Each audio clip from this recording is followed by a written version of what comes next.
Boa noite a todos. Um prazer estar aqui mais uma vez.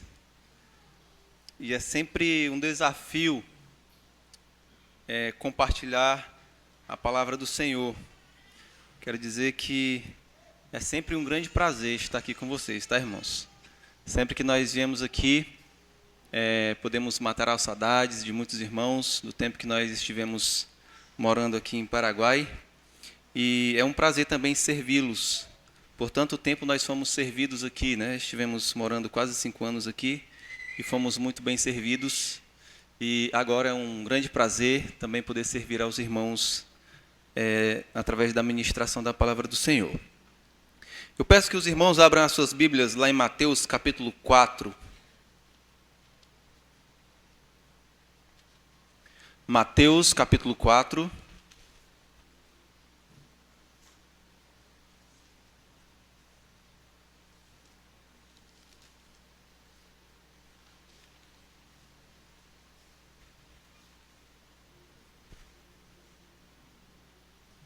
Nós vamos estudar um pouco a respeito da tentação de Jesus Cristo. Mateus capítulo 4. Eu quero começar dizendo que esse é o encontro com aquele que conduziu a humanidade ao pecado. Nós estamos estudando uma série de encontros de Jesus Cristo lá em Preá. E esse encontro, ele marca exatamente o encontro de Jesus Cristo com aquele que, por meio dele, o pecado entrou no mundo, segundo consta lá em Gênesis capítulo 3. E é muito interessante que, desde o Éden, Satanás ele vinha tentando destruir ou impedir o nascimento de Jesus Cristo, tentando destruir a linhagem, tentando impedir o nascimento de Jesus, como ele fez por meio de Herodes, na matança dos primogênitos, todos os bebês machos, tentando impedir o nascimento do Messias. Ele não conseguiu, Jesus nasceu, cresceu, se desenvolveu, realizou o seu ministério, morreu, depois ressurgiu, foi assunto aos céus. Mas Satanás ainda tem um plano. Agora, uma vez que Jesus Cristo está entronizado, glorificado, o seu plano é fazer todos os esforços para destruir a igreja, o povo de Jesus Cristo. Então, nós temos o encontro aqui de Jesus com o seu arquirrival, com aquele que é o seu maior inimigo, o encontro de Jesus com Satanás. E o texto que nós vamos estudar, do capítulo 4, versículo 1 até o versículo 11. E aqui nós temos o trecho na Escritura que narra a tentação de Jesus Cristo. E nessa tentação nós vemos aqui 3 ataques que Satanás faz ao nosso Senhor Jesus Cristo. E nós veremos como como Jesus conseguiu se livrar ou agir ou se defender em cada um desses ataques. O primeiro ataque que nós podemos perceber aqui é que Satanás faz um ataque na área das fragilidades humanas. Veja os versículos de 1 até o versículo 4, que diz assim a palavra. A seguir foi Jesus levado pelo Espírito ao deserto para ser tentado pelo diabo. E depois de jejuar 40 dias e 40 noites, teve fome. Então o tentador, aproximando-se, lhe disse: se és filho de Deus, manda que estas pedras se transformem em pães. Jesus, porém, respondeu: está escrito, não só de pão viverá o homem, mas de toda a palavra que procede da boca de Deus. Mateus aqui inicia o seu relato dizendo que Jesus foi levado pelo Espírito Santo ao deserto. Essa pequena porção da Escritura ela gera muita confusão na mente de muita gente. Será que foi o Espírito Santo que levou Jesus Cristo para o deserto? Que Espírito foi esse, o Espírito de Deus? Ou será que Jesus foi sozinho, irmãos? De fato, Cristo foi levado pelo Espírito Santo de Deus. O Espírito de Deus conduziu Jesus Cristo até o deserto para ele ser tentado. E nós vemos aqui o propósito soberano de Deus sendo realizado pelo Espírito. Esse ato de o Espírito Santo levar Cristo para o deserto não foi uma mera coincidência, não foi algo pontual, mas foi algo pré-determinado pelo Pai, pelo Deus soberano, para que Jesus então passasse por aquele período de tentação. Por quê? Por que o Espírito Santo? Por que não o Deus Pai? Por que não o próprio Filho foi sozinho para o deserto para ser tentado? Porque enquanto Jesus Cristo estava realizando o seu ministério aqui na terra, todo o seu ministério foi realizado nas dependências do poder do Espírito Santo.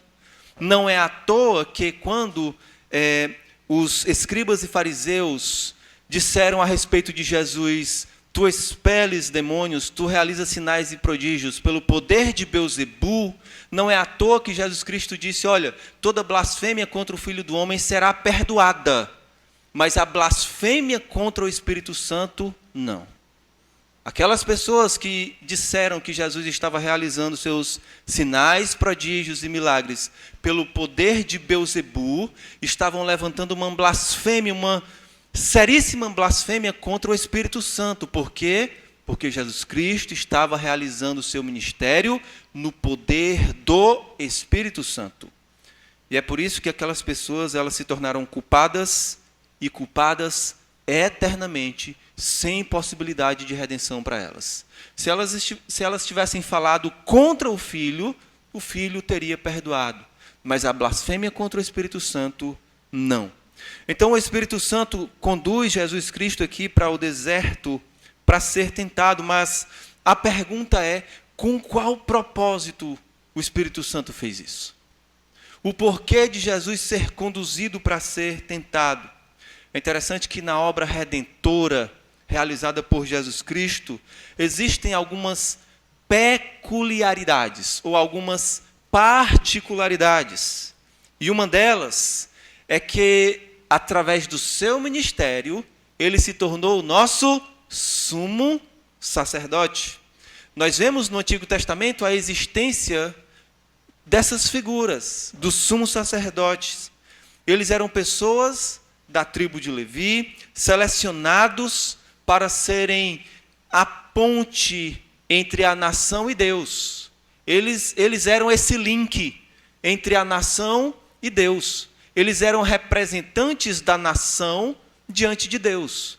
Os sacerdotes, eles faziam sacrifícios para a nação, apresentando então os sacrifícios a Deus. O sumo sacerdote, uma vez por ano, ele fazia a expiação por todos os pecados da nação. Eles apresentavam o sacrifício a Deus, fazendo então a propiciação pelos pecados do povo. E então a ira de Deus era aplacada. Deus retinha a sua mão para não condenar o povo que estava em pecado. Então eles representavam o povo diante de Deus. Mas a figura do sumo sacerdote no Antigo Testamento tinha um propósito. A figura do sumo sacerdote era apontar para o último e perfeito sumo sacerdote, o nosso Senhor Jesus Cristo. Apontava então para o sacerdócio santo que seria feito pelo nosso Senhor Jesus. E agora não é um homem, um sumo sacerdote humano, terreno, que leva as nossas causas para Deus. Quem faz isso é o nosso Senhor Jesus Cristo, porque ele assumiu essa posição. É ele quem hoje nos representa diante do Pai. Nós que cremos no Senhor Jesus Cristo, nós somos representados pelo nosso supremo sumo sacerdote. Então, Jesus Cristo foi levado para o deserto para poder se tornar o nosso sumo sacerdote. E veja o que o autor aos Hebreus diz. Veja só: porque não temos sumo sacerdote que não possa se compadecer das nossas fraquezas. Pelo contrário, ele foi tentado em todas as coisas à nossa semelhança, mas sem pecado. Veja o propósito aqui soberano e maravilhoso de Deus em conduzir Jesus para o deserto, para ele ser tentado, para que ele pudesse então se tornar o nosso sumo sacerdote. E então, lá no Novo Testamento, o autor diz, olha, o nosso sumo sacerdote, ele pode se compadecer das nossas fraquezas. Por quê? Porque ele foi tentado em todas as coisas, à nossa semelhança. E é por isso que ele se compadece de nós. Então, havia um propósito soberano aqui para ele ser conduzido para o deserto. Foi para experimentar as coisas que nós experimentamos, e assim se compadecer de nós.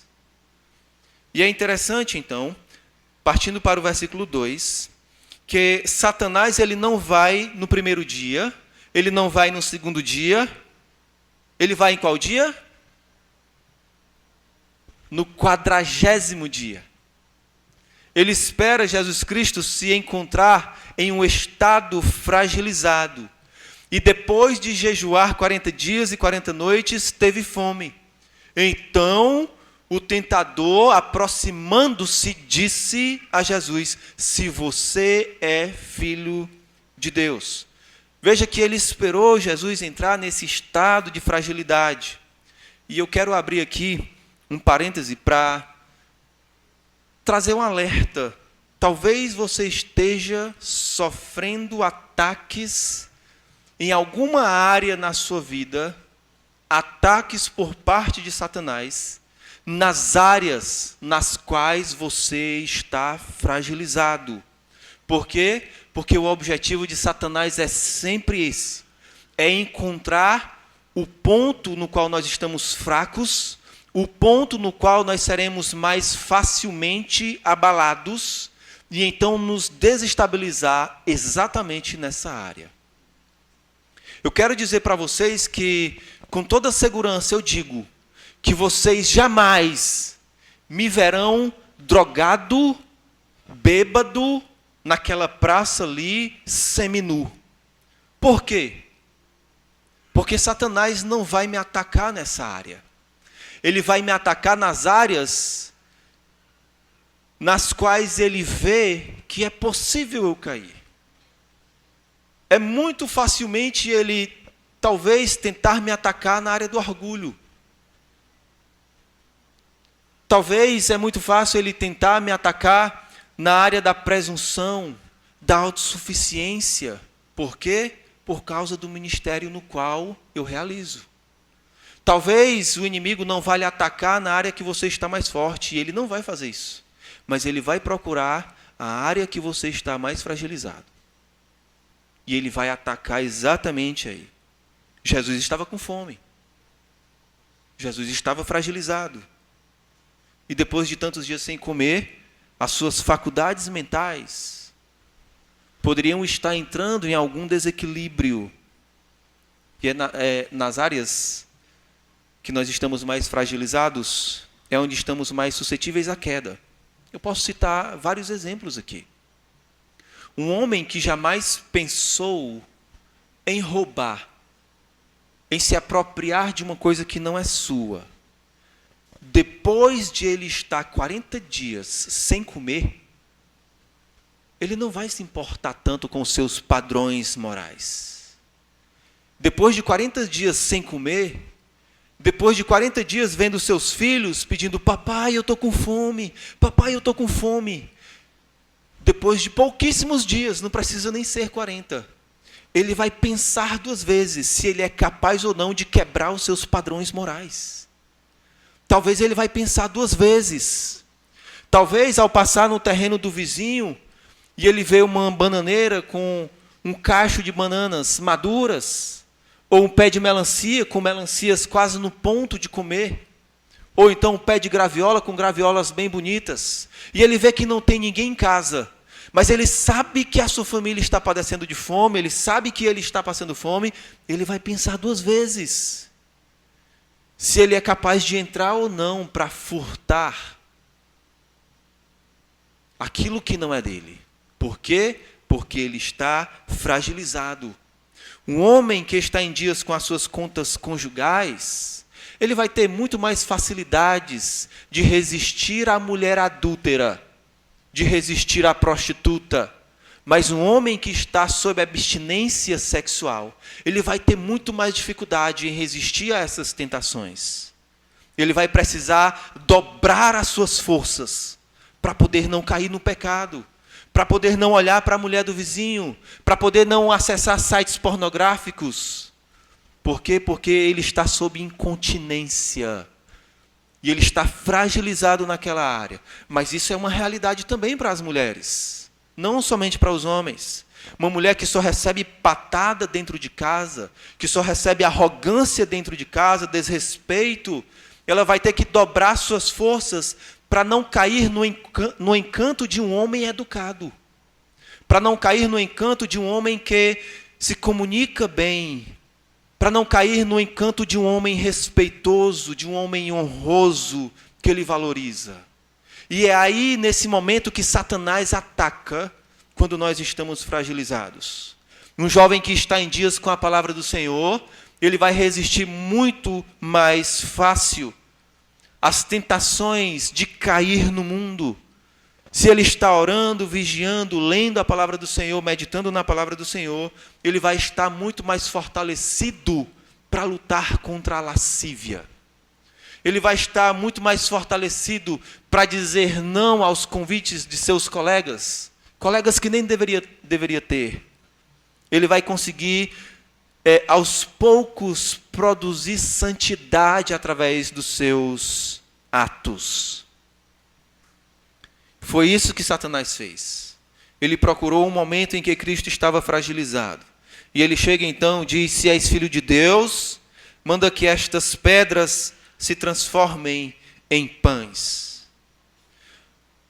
Mas Jesus rebate então esse primeiro ataque de Satanás.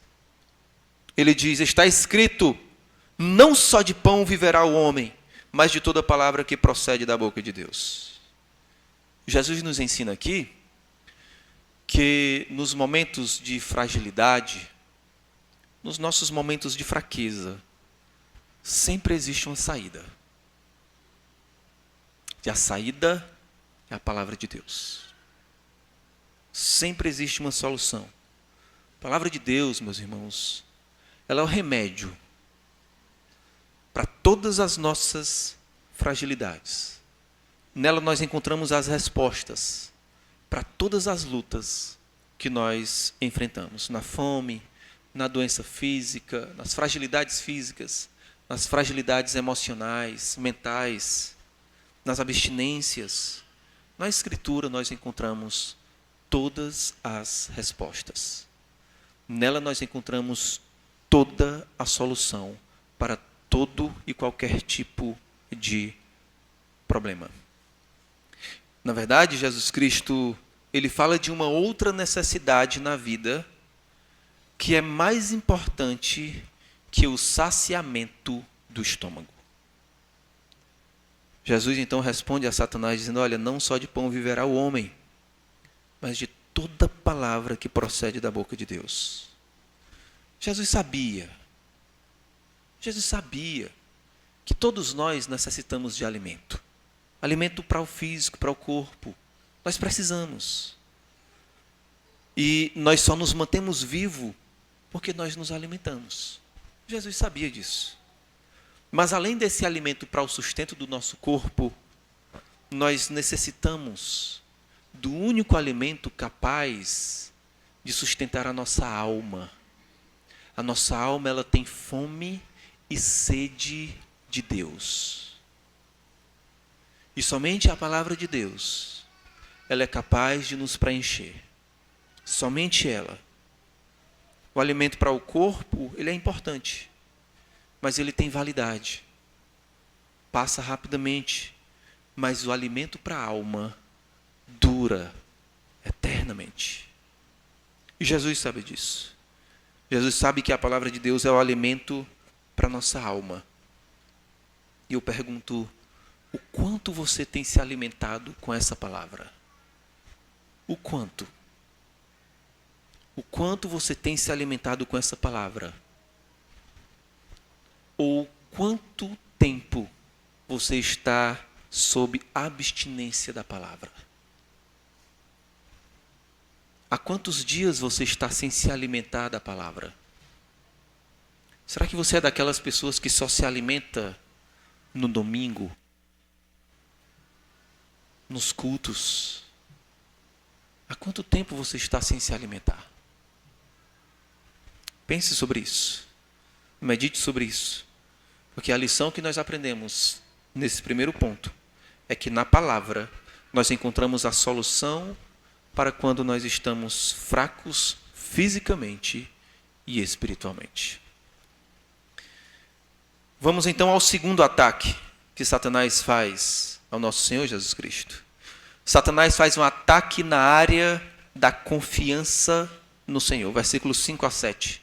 Veja o que o autor nos diz aqui nesse trecho.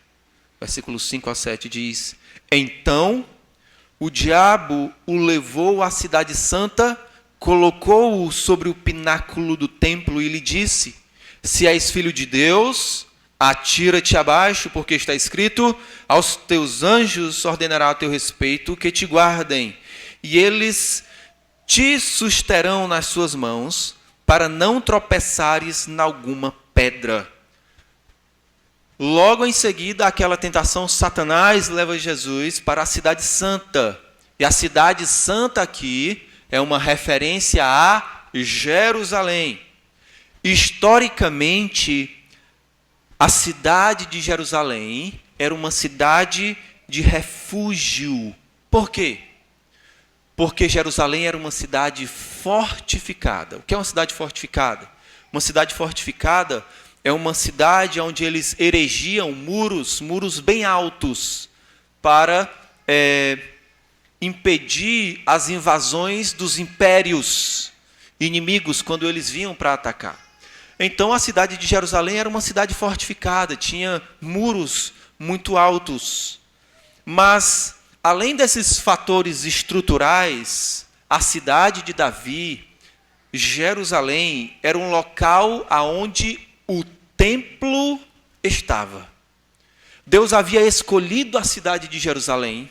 Deus havia decidido que o templo seria erigido naquela cidade, e era exatamente lá onde Deus revelava a sua glória. Então a cidade de Davi, ou a cidade de Jerusalém, ela era uma cidade que estava debaixo da proteção de Deus. A cidade santa estava debaixo dos cuidados de Deus. Havia os fatores físicos que a tornavam uma cidade protegida, bem protegida, mas havia um outro fator também, que era que Deus, ele protegia aquela cidade. A mão de Deus estava sobre aquela cidade. Então, quando o Espírito Santo, quando Satanás leva Jesus para a cidade santa, havia um peso nisso. Ele estava levando Jesus para o local onde Deus tinha a sua mão sobre ele. Era um local onde todo judeu se sentia seguro. Era um local onde todo judeu sentia ali a proteção divina. Onde é que eu estou? Eu estou em Jerusalém, a cidade santa, a cidade de Davi, a cidade onde o templo está, a cidade onde Deus manifesta a sua glória. Aqui eu estou protegido. Era o local onde todo judeu que vivia fora de Jerusalém, até mesmo fora da Palestina, anualmente faziam as romarias, vindo aquelas milhares de pessoas, muitas comitivas, para ir para a cidade santa, para a cidade de Davi, o local onde Deus manifestava a sua glória. E então ele leva Jesus para lá, para esse local que transmitia segurança ao homem. E ele leva Jesus para o pináculo do templo, ou o pé direito do templo, e sugere que ele se jogue de cima para baixo. E ele usa uma passagem bíblica, então, para justificar a sua proposta. Ele usa um trecho lá do Antigo Testamento, Salmo 91. E o texto lá do Salmo 91 diz exatamente isso: aos teus anjos ordenará a teu respeito que te guardem, e eles te susterão nas suas mãos para não tropeçares em alguma pedra. Só que o texto lá do Salmo 91, ele trata a fé inabalável daquele que está em Deus, daquele que se refugia em Deus. Mas isso não significa que aqueles que se refugiam em Deus não sofrem. Não significa que aqueles que se refugiam em Deus não morrem, ou não se ferem, ou não se machucam. Não significa isso. Aponta para o fato de que, se eu estou debaixo da proteção divina, e eu estou sofrendo por alguma coisa, significa que se eu estou sofrendo é porque Deus está determinando esse sofrimento na minha vida. Porque se nada me acontece sem o consentimento divino, e se eu estou sofrendo, é porque Deus está permitindo. Então Satanás ele usa um texto de forma distorcida contra Jesus Cristo. E Jesus Cristo entende isso muito bem. E ele responde, então, a Satanás, dizendo no versículo 7, também está escrito, não tentarás o Senhor teu Deus, ou não ponha à prova o Senhor teu Deus. Satanás usou a palavra para convencer Jesus, para que ele pulasse lá do pináculo do templo. E é isso que Satanás faz algumas vezes. Satanás usa muito isso. Satanás muitas vezes usa pessoas se valendo da própria Escritura para trazer conselhos distorcidos. Pessoas que se valem da própria Escritura. Imagina só uma pessoa chegar para outra e dizer, olha, tu está vendo o Chico? Rapaz, olha o que aquele Chico está fazendo. Mas isso é arrumação para um homem. E é que se diz crente. Olha só um homem desse jeito que ele entra na igreja, com a cabeça, o queixo todo levantado, todo empinado. Rapaz, olha só, um orgulho no coração do homem desse. A Bíblia não já diz que o orgulho é pecado? Foi o pecado de Lúcifer. E olha o Chico, rapaz, um homem desse está vendo aí. A pessoa ela pode até usar a Escritura, quantas vezes quiser. Mas ela está usando a Escritura da forma incorreta, porque ela própria está caindo no pecado. O que é que ela está fazendo com isso? Ela está causando partidarismo. Ela está semeando contenda. E a palavra de Deus já alerta. 6 coisas o Senhor aborrece. E a 7ª a sua alma abomina. Qual é a 7ª coisa que Deus abomina? É o quê? O que semeia contenda entre quem? Entre os irmãos. Então é possível alguém se valer da Escritura para dizer, olha rapaz, aquele Chico, pense no homem, pense numa mulherzinha, rapaz, a Maria, pense. Mulherzinha orgulhosa, mulherzinha soberba, não fala com ninguém, nariz empinado, está vendo aí? E a Bíblia condena o pecado dela. Está vendo como Satanás usa pessoas, mesmo se valendo da própria Escritura? Satanás distorce. Satanás distorce porque ele é o enganador. Satanás distorce. E muitas vezes pessoas usam a própria palavra para promover o erro. Mas Jesus, mais uma vez, extrai a sua resposta da própria palavra. Não tente ao Senhor. Não coloque o Senhor à prova. Eu não vou me jogar daqui. Se eu fizer isso, eu estou colocando o meu Deus à prova. E eu vou lhes dizer, existem muitas pessoas que colocam Deus à prova. Eu duvido muito que até o adolescente mais novo daqui, que se diz crente, eu duvido muito que ele vai subir numa escada e vai dizer, olha, eu sou um crente, eu vou pular e nada vai acontecer comigo. E pá, vai pular. Eu duvido muito que ele faça isso. Eu duvido que qualquer um de vocês aqui vá lá para a beira da pista ali, vier um carro passando em alta velocidade, eu vou me soltar na pista porque Deus vai me proteger. Ninguém vai fazer isso, porque ninguém é tolo. Ninguém vai provar a Deus dessa forma, a não ser que tenha um problema mesmo mental. Mas se não tiver, a pessoa não vai fazer isso. Mas como é que nós colocamos Deus à prova? Eu me lembro muito dos jovens. Porque muitos jovens colocam Deus à prova. Eles nascem e se criam dentro da igreja, ouvindo a palavra de Deus. Eles ouvem o que Deus ensina lá em 1 Coríntios, 2 Coríntios capítulo 6. Que Deus não permite o relacionamento de um crente com um descrente. Deus não permite. Porque o crente é o santuário de Deus. Os ímpios são colocados como ídolos. Nós somos crentes. Os ímpios são incrédulos. Não há comunhão, não é possível. Nós somos luz. Eles são trevas. Não é possível haver um relacionamento assim. E se a pessoa entra num tipo de relacionamento desse, está colocando Deus à prova. Eu estive há pouco tempo tratando com um jovem que estava se relacionando com uma jovem. Se conheceram e dentro de 3 semanas, se conheceram e dentro de 3 semanas ela chegou na igreja e fez uma profissão de fé. Então, tomar uma decisão. E dentro de 1 semana, depois que ela fez a profissão de fé, esse jovem chegou para mim, olha, agora ela é uma crente. Está vendo? Ela fez a decisão. O que você acha da gente namorar? Eu disse assim, está queimado. Não vai namorar. Isso é uma cilada do diabo. Quer saber se ela é uma crente mesmo? E é interessante que era um jovem já um pouco maduro. Quer saber se essa jovem é uma crente mesmo?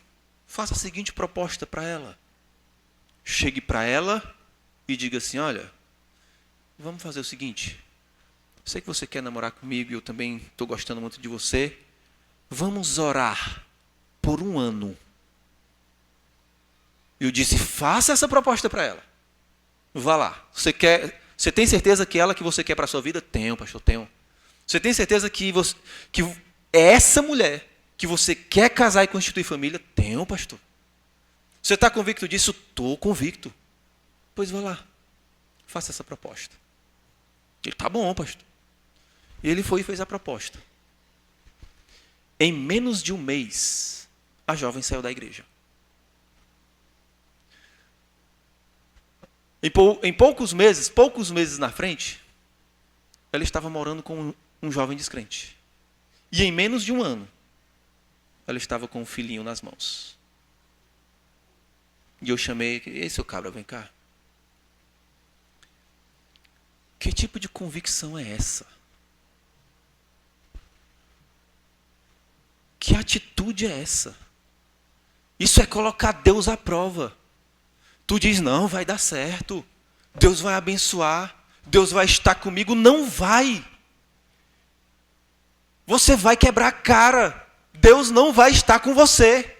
Deus não vai te abençoar. E por muitas vezes acontece, né? Alguns casos de a pessoa conhecer uma pessoa no mundo e aí vai e evangeliza o jovem, né? Todo romântico, evangeliza, a pessoa vem à fé. Se essa pessoa realmente tem uma fé genuína, amém por isso. Essa pessoa ela foi agraciada por Deus, amém por isso. Mas isso não garante que você não vai colher os frutos. Isso não significa que você não vai pagar pelos seus atos. Ao colocar Deus à prova, Deus não está contigo. Jesus poderia dizer, olha, eu vou pular, porque está escrito, aos seus anjos dar a ordem a teu respeito, que te guardem. Eu pulo. Mas não foi isso que Jesus Cristo fez. Muitos outros tentam ao Senhor na área dos negócios.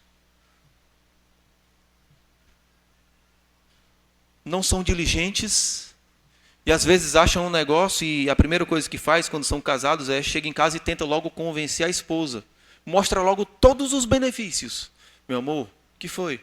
Eu estou pensando em comprar um carro, nosso carro está tão velhinho. Meu amor, não está funcionando? Está funcionando, mas olha essa oportunidade aqui. Olha, é um Fiat 2012 completo. 27.500, olha. É uma oportunidade. Vai dar bom demais. E ainda a gente ainda bota uma escada em cima, pronto. E aí começa a mostrar, convencer a esposa dos benefícios. Só que a pessoa, ela recebe 2 salários e ela deve 1,5 salário só sobra meio salário para ela comer, os cartões todos estourados, está passando no crédito para pagar as próximas faturas. E vai dar certo, Deus vai abençoar. Não vai, meu irmão. Não vai.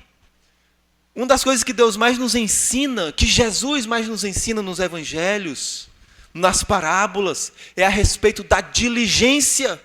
E a gente muitas vezes coloca Deus à prova. E entra em um poço sem fim. Colocamos Deus à prova. Nos colocamos muitas vezes em situações de risco.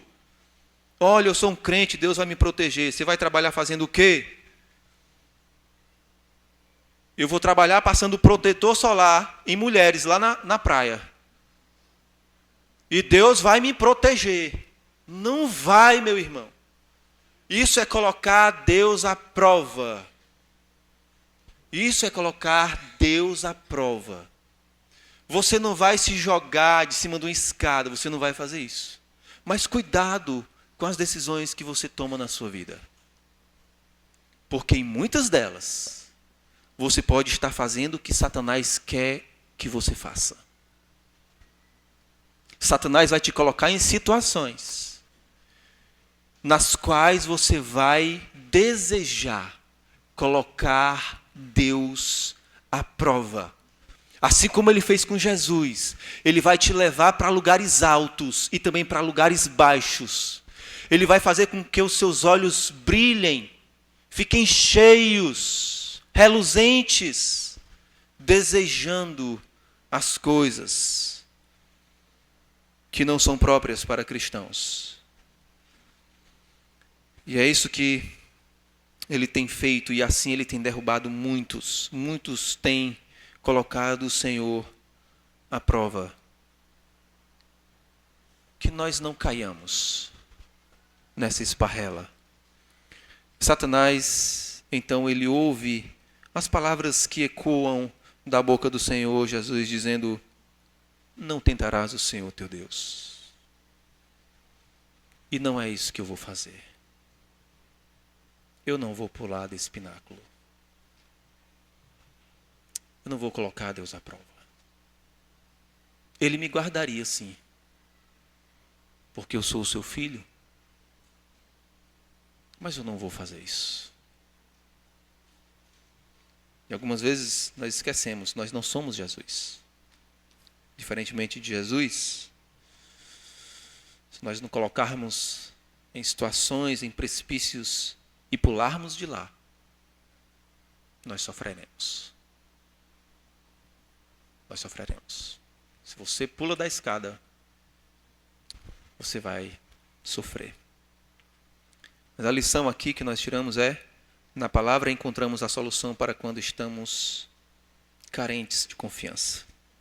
E o terceiro e último ataque, Satanás faz um ataque aqui na área do orgulho, tentando despertar o orgulho no coração de Jesus Cristo.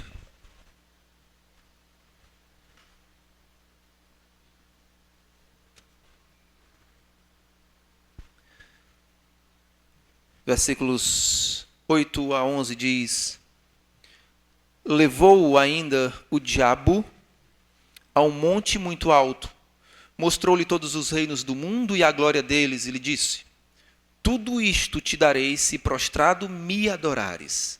Então Jesus lhe ordenou: retira-te, Satanás, porque está escrito: ao Senhor teu Deus adorarás e só a ele darás culto. Irmãos, antes de Jesus vir à terra, passar pela humilhação da encarnação, tornar-se à semelhança de homens, esvaziar-se, sofrer as injúrias, sofrer as bofetadas, as chicotadas, a ignomínia de coexistir no mundo que está intrinsecamente contaminado pelo mal, pela corrupção. Jesus, ele era o ser mais exaltado. Não havia e nem há ser mais glorificado que Jesus Cristo. Ele era o ser mais exaltado. Não havia ninguém além de Jesus. mas a humanidade, que foi criada para glorificar a Jesus, para lhe dar a glória devida, adorou a criatura no lugar do Criador. Por meio dele, todas as coisas foram criadas, as visíveis e as invisíveis, sejam tronos, sejam soberanias, sejam poderes, quer principados, quer potestades. Jesus é o Criador de todas as coisas. Tudo foi criado por meio dele e para ele. Tudo. Tudo. E um dia, toda a existência vai se dobrar diante daquele que criou todas as coisas. Mas a criatura, ao invés de adorar o seu Criador, adorou a própria criatura. Jesus, o mais digno de ser adorado, o mais digno de ser glorificado, aquele que é contemplado por todos os seres celestes, por todas as hostes, pelos planetas, pelas galáxias, pela criação, se deparava com aquela humanidade criada especialmente por ele, se deparava com uma humanidade em total oposição a ele.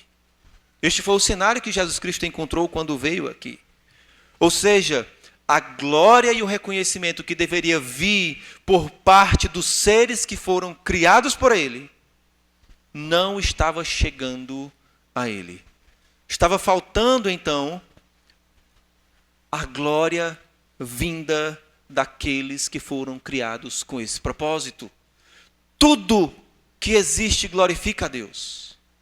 O mar, as árvores, o ar, as aves, os animais, o céu, as estrelas, o sol, a lua, as nuvens, as galáxias, tudo glorifica a Jesus Cristo. Mas o homem não cumpre o seu propósito. A humanidade não cumpre o seu propósito. E a maior tristeza de Jesus é ver que essa humanidade, criada para lhe dar glória, estava debaixo do domínio de Satanás. Estava não, está debaixo do domínio de Satanás. A Bíblia diz que o mundo jaz no maligno, ou seja, está adormecido nas mãos do maligno. A Bíblia diz que quando nós nos tornamos crentes, nós somos arrancados de um reino. E esse reino a Bíblia define como o reino das trevas, o império das trevas, no qual tem o diabo como seu príncipe. E nós somos resgatados de lá para o reino do Filho do amor de Deus. É isso que a Bíblia nos ensina. Ou seja, a humanidade ela está debaixo do domínio do maligno. E isso causa tristeza a Jesus Cristo. Porque a glória que deveria ser transmitida para Jesus Cristo, dada a Jesus, ela é dada para Satanás. E o que é que Satanás faz aqui? Satanás, ele chega para Cristo e eu fico a imaginar, talvez ele conjecturando, imagina, tudo que existe converge na tua glória. O sol, a lua, os planetas, as estrelas, tudo converge na tua glória. Mas a glória que mais te interessa, essa te falta. A glória dos homens. Porque esta é a glória que te interessa. Porque você não veio para morrer por planetas. Você não veio para morrer pelo sol. Você não veio para morrer pelos animais. Você veio para morrer por gente. Isso significa que é essa glória que te interessa, mas é exatamente essa glória que te falta, porque ela está sendo direcionada para mim. Veja o que Satanás faz. Leva Jesus Cristo a um monte muito alto, mostrou-lhe todos os reinos do mundo e a glória deles e lhe disse, tudo isto eu te darei. Por quê? Porque tudo isso me pertence. Você é dono de todo o universo. Tudo te pertence, mas essa glória aqui é a que me pertence. E é a glória que te interessa. E é essa que eu te dou. Só precisa você prostrado me adorar. Só precisa você fazer isso. Ele tentou despertar então o orgulho no coração de Jesus. E ele faz isso muitas vezes conosco. Ele tenta despertar o orgulho nos nossos corações. Ele nos mostra muitas coisas. Está vendo a glória que os ricos recebem? Está vendo a glória que os profissionais recebem?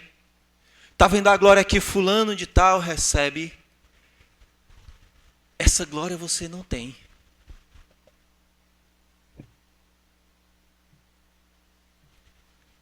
Mas eu posso te dar.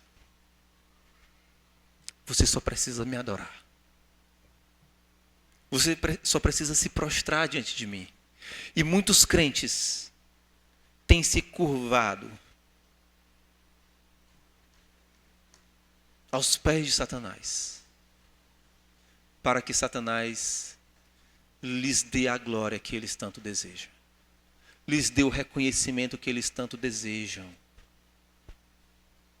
para que Satanás direcione os olhares que eles tanto desejam.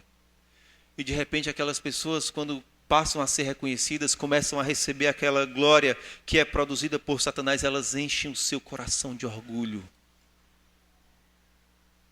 E não é isso que Deus quer para nós. Não é isso que o Senhor espera de nós. Como é que está o seu coração? O que é que você tem desejado? Qual reconhecimento você tem buscado? Como é que você quer ser visto pelas pessoas? Como é que você quer ser aceito pelas pessoas? Como é que você quer que elas lhe considerem? Como é que você quer que elas falem com você? Como é que você quer que elas olhem para você? Como é que está o seu coração? Satanás faz isso muitas vezes. Ele tenta despertar o orgulho em nossos corações. Mas Jesus nos dá aqui um exemplo de humildade. Ele diz: retira-te, Satanás, porque ao Senhor teu Deus adorarás e somente a Ele darás culto. Jesus nos dá aqui um exemplo de humildade. Nós não precisamos ser glorificados, honrados, reconhecidos. Deus somente merece isso. Eu não. Então talvez aquilo que você tem desejado tanto, o reconhecimento, a honra que você tem desejado tanto, talvez isso não tenha chegado a você. Mas eu quero dizer para você, você não merece isso. Você não merece ser reconhecido.